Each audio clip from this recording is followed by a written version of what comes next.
What do Hey Arnold, Cowboy Bebop, and Ed, Edd and Eddy have in common? First off, they're all incredibly well-made, timeless animated series. Secondly, they all released in the same 5-year window, from 1996 to 2001, and they each feature a diverse array of characters. But what I really want to talk about today is jazz.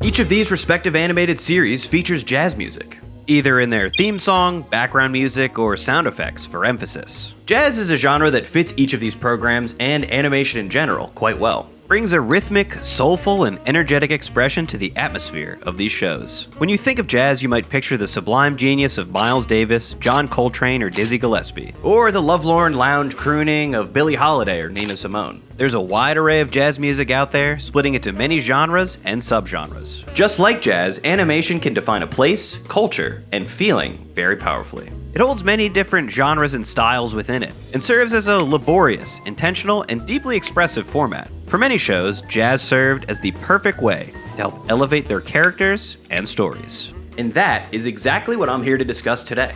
Cartoons and jazz, and why they go together like peanut butter and jelly. Armstrong and Fitzgerald, Ed and buttered toast. Light some incense, turn on that old jazz record, and sit back. This is Dansplaining Jazz in Cartoons.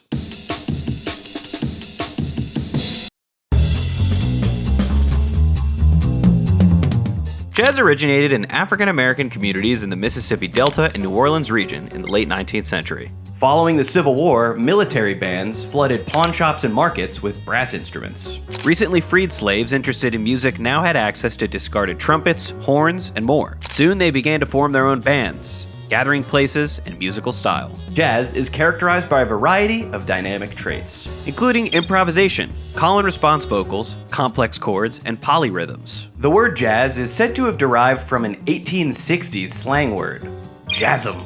Yep, you heard it right, jazzum, which means pep or energy. In fact, one of the earliest written examples of jazz comes from 1912. The Los Angeles Times referred to a minor league pitcher's throw as a jazz ball? Jazz ball. Because it wobbles and you simply can't do anything with it. Jazz is most commonly played in a group, but is normally led by an individual, be it a singer or piano player. Everyone else follows orchestration by improvising, using instruments such as the saxophone, drums, upright bass, acoustic guitar, bass guitar, trumpet, trombone, clarinet, and more. On the brighter side, jazz has the ability to exude pure fun, a youthful, spirited enjoyment of life. And on the darker side, it can serve as a tool to express one's depression and struggle. As a genre, its ability to cover such emotional ground allowed it to really prosper when the right talent took to it. New Orleans, or traditional jazz, took off in the 1910s and soon spread across the globe. Through the decades, countries and cultures adopted and interpreted jazz in their own style. Like in France, Japan, Ethiopia, Brazil, and beyond. The 1920s and 30s were literally known as the Jazz Age. Large-scale radio broadcasts helped bring the music into people's homes, bars, and clubs, especially impacting a new generation of rebellious youth who sought to buck the traditions of the past, in favor of a deeper level of self-expression through fashion, dance, and of course, music. Jazz was the soundtrack to what was cool for the first time. So why not become the soundtrack to a burgeoning new form of entertainment, animation? We wouldn't have jazz in cartoons if it weren't for the advent of synchronized sound technology. Before this technology, films were still in what people called the silent film era. But all of that changed with one movie, 1927's The Jazz Singer, starring Al Jolson.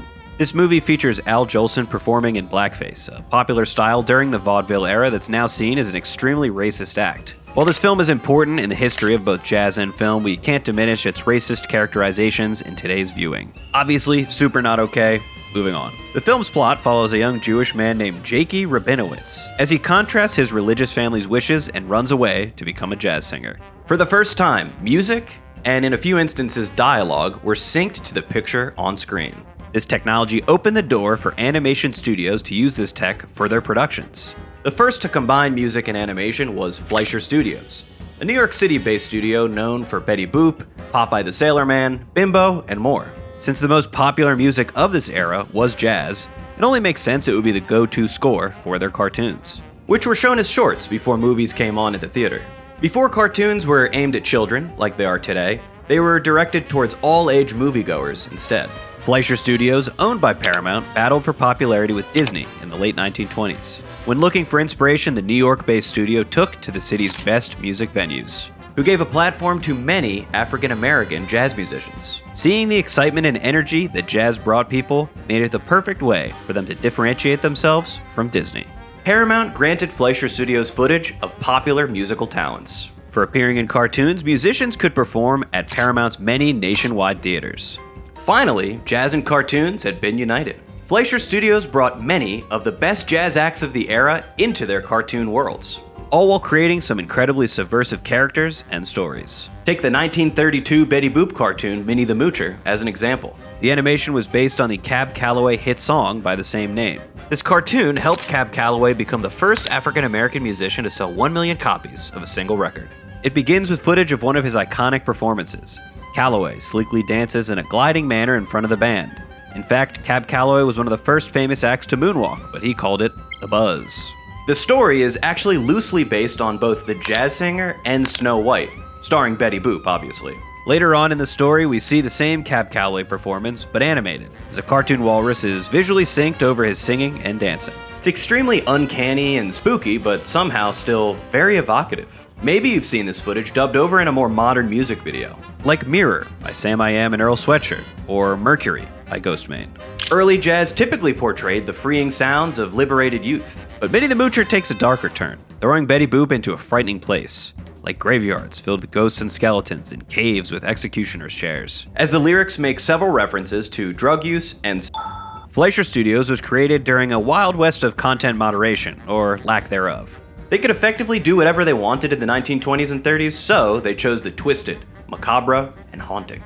Calloway ended up having various different performances used by Fleischer Studios, and they continued using jazz for several different cartoon shorts down the line, including depictions of trumpeter and vocalist Louis Armstrong, among others. As the 1930s went on, the Hays Office and media censorship began running rampant. Due to this, the subversive nature of Betty Boop grew more tame, with cartoons evolving into a more family-friendly medium, with Disney as the leader. Disney, the world's largest exporter of animated content since the days of Steamboat Willie, has also used jazz many times throughout their storied history, going back to the late 1920s and early 1930s, including the short titled The Jazz Fool, which features the iconic Mickey Mouse playing jazz organ and piano for various little critters. The short is lighthearted with major-sounding tunes, slapstick gags, many laughs and smiles. Clearly, Disney's goal was to make jazz as palatable as possible for a wide, global audience. Jazz is featured in many classic Disney animations of this era, including brief parts of 1940s Fantasia. During the very meta intermission of the film, there is literally a jazz jam session led by a clarinetist, a section of the movie that shows that these musicians aren't serious all the time. Jazz is seen as an antidote to serious music. The 1940s saw growth of the big band style of jazz music. Disney was keen on producing a film centered around it as a follow-up to the classic Fantasia, since a large portion of their staff at the time was overseas fighting in World War II. Ever heard of it? The studio was filled with unfinished ideas for longer stories, so they formed an anthology film titled Make Mine Music, including a section titled After You've Gone, featuring jazz music by Benny Goodman. This short features 6 anthropomorphized jazz instruments traversing a surreal world of music. Their movements perfectly sync to the infectious, frantic jazz soundtrack. Audiences adored this visual treatment of jazz music in a cute and friendly way. Removing this somewhat intimidating barrier to entry this music may present to some. If Disney was using jazz in their cartoons, so too did other studios, like Warner Brothers. Whenever a new form of jazz came into popularity, there was sure to be some sort of cartoon depiction of it. The 1950s saw the trendy downtown crowd adopt their own form of nightclub jazz, which was parodied in the 1957 Warner Brothers cartoon Three Little Bops, reimagining of the Three Little Pigs, depicting the pigs as a jazz trio that the Big Bad Wolf wants to join. As time went on, jazz continued taking center stage as a pairing with animated series, including several episodes of MGM's Tom and Jerry, where Tom is singing along to a bebop-era jazz track, and the background music acted as a soundtrack to their cat and mouse chase. MGM also featured jazz as an iconic theme to the 1963 Pink Panther film, a smooth, catchy jazz track composed by Henry Mancini that sets the stage for the French comedic mystery. This song was so well-fitting, it got the Oscar nomination that year for Best Original Score. Clearly, jazz was a great way to help purvey the feeling of cool, unique, and mysterious. Which brings me to my favorite use of jazz in cartoons, the Peanuts soundtrack. While working on a documentary titled A Boy Named Charlie Brown, producer Lee Mendelson, a huge fan of jazz, heard Vince Guaraldi's track Cast Your Fate to the Wind on the radio and had to have him score the documentary. Guaraldi was a California-based jazz musician who made smooth West Coast jazz with bossa nova elements sprinkled into his compositions. The soundtrack was released in December of 1964 and was a critical and commercial hit. The very next year, Coca-Cola commissioned a Charlie Brown Christmas special. Obviously, Guaraldi was the man for the job. The original album was released in December of 1965, syncing perfectly with the legendary holiday special, A Charlie Brown Christmas. And that went exceedingly well.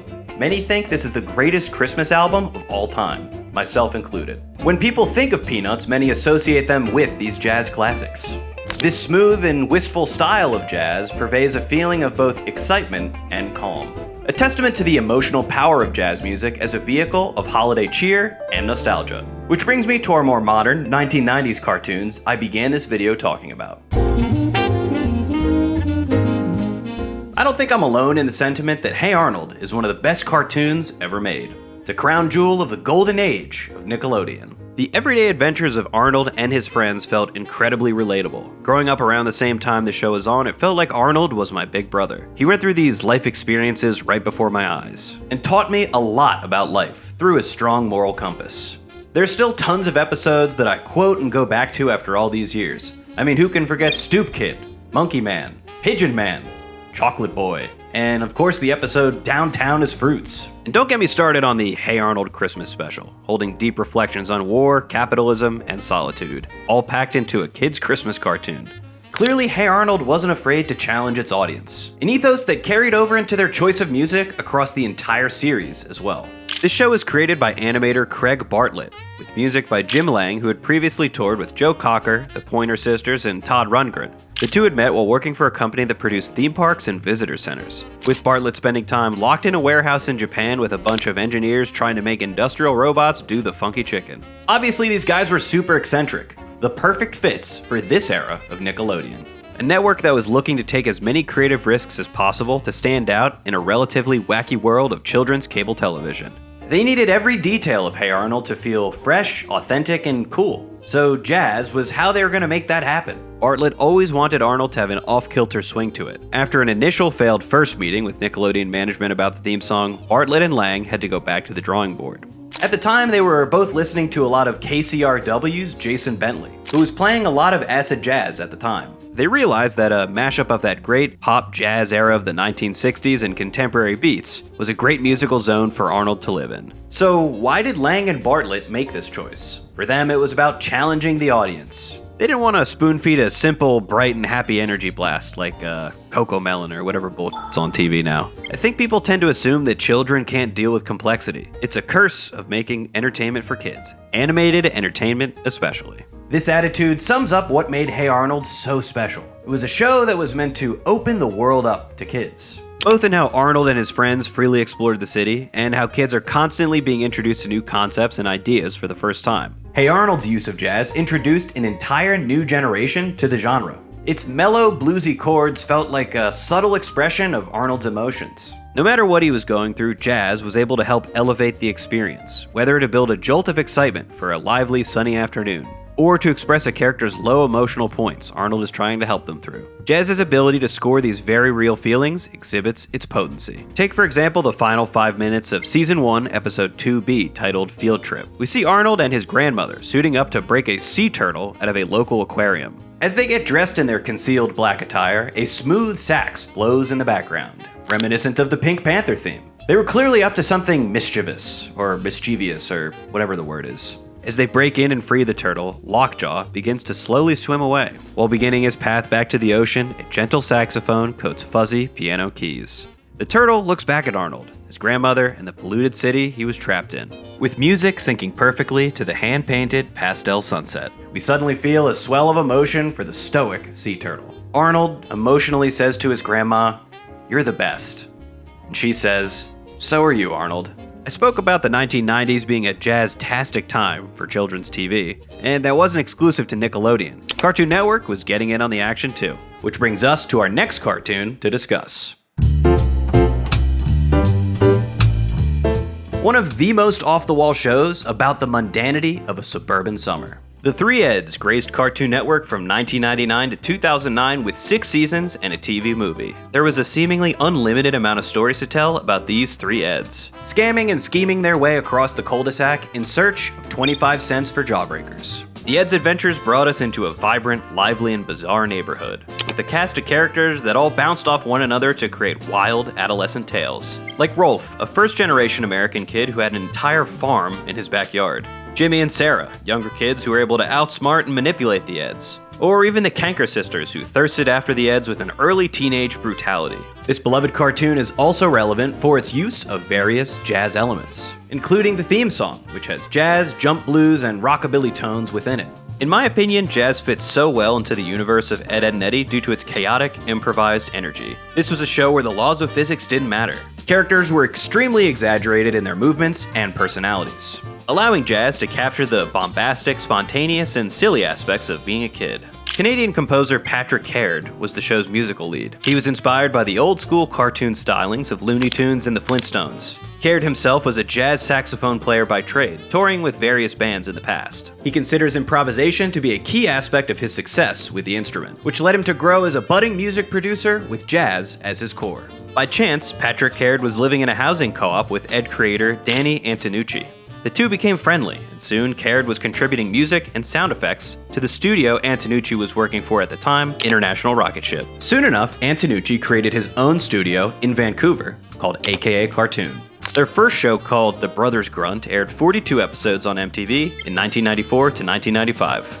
Antonucci was feeling confined to the gross-out, edgy style of his first show, and thus leaned towards making a more family-friendly program. This carried over into Ed having some light gross-out elements sprinkled in, like their green and blue tongues, as well as some adult jokes throughout the show. Antonucci was dedicated to making a show that paid homage to classic cartoons, but wasn't afraid to display guttural and realistic silliness that only kids can understand. A great example of how jazz plays a pivotal, multi-tool role is in the episode 1 + 1 = Ed, the 30th episode of the show from the second season. The show begins with a hand-painted title card, featuring a swell of brass instruments to help us move into a new setting. The episode begins with Eddy trying to sleep, while Ed keeps bothering him. At one point, Ed swallows a lava lamp and continues prodding him with questions. Backing this reality-bending gaff are horns, piano, and upright bass, helping elevate the bit as a small audio cue for the viewers at home. These improvisational jazz elements fill the negative space of the script. The rhythm and tone of the background music do their job. This helps us stay on point with the story beats, jokes, and visual gags. I definitely didn't notice the details of the music as a kid, but now I realize how much it helped me understand what to feel as I was watching. As the plot continues, the Eds actually break the fourth wall and begin bending reality. This was a really trippy episode, with Eddy literally taking a bite out of the sun, turning it into the moon, and tearing Jimmy's outline off as he then leaks into the sewer, and more. Using their imagination, the Eds stumble into another dimension.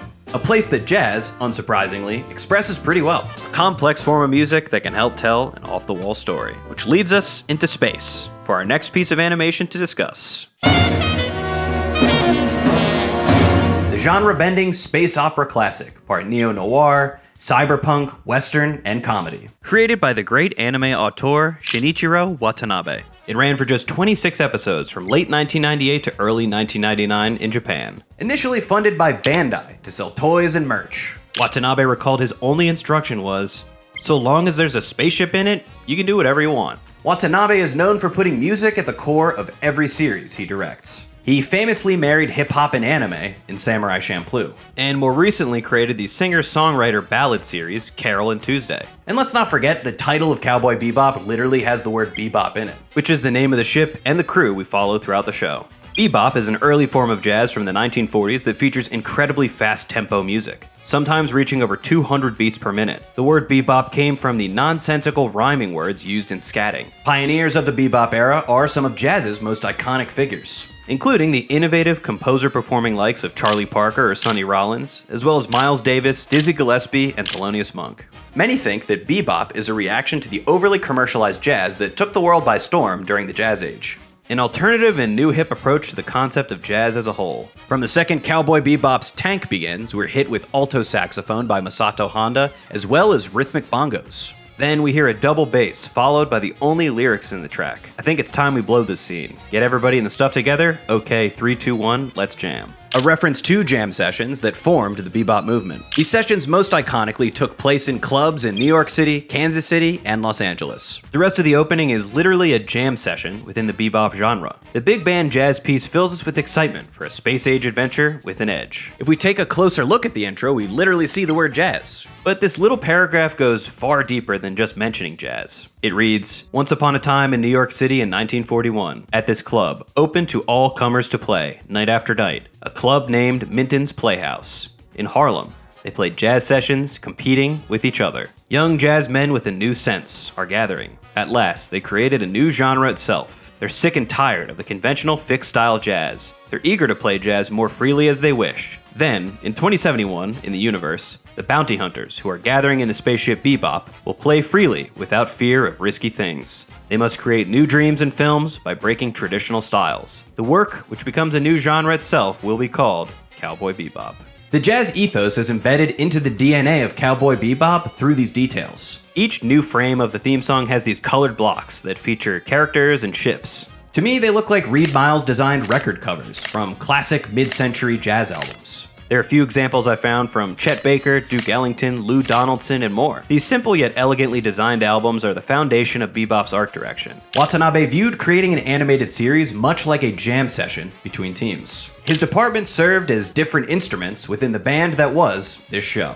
Beyond Watanabe, there was a screenwriter, Keiko Nobumoto, as well as character designer, Toshihiro Kawamoto, and mechanical art designer, Kimitoshi Yamane. All industry veterans, ready to collaborate on a piece as one collective group. Knowing music was core to Cowboy Bebop, he trusted veteran musician Yoko Kanno to lead the musical direction. An established musician who has scored dozens of well-known anime, video games, and movies, most notably working with Watanabe on Macross Plus. The jazz compositions in the series are original creations from the band Seatbelts. Kanno was the lead singer and keyboard player, as well as the composer. Seatbelts fused many different genres together, like rock, funk, electronic, and blues. This style fits the multiplanetary universe of Cowboy Bebop perfectly. Cowboy Bebop is a love letter to creative collaboration through jazz music, from an innovative, improvisational, and alternative approach to animation. The show really wasn't about selling toys, figures, and merch. It was a complex, challenging, and difficult to process universe, which music can help us understand in a way that words really can't. Jazz and filmmaking is a collaboration. It's not as much about individual talent as it is creating a cohesive group with chemistry.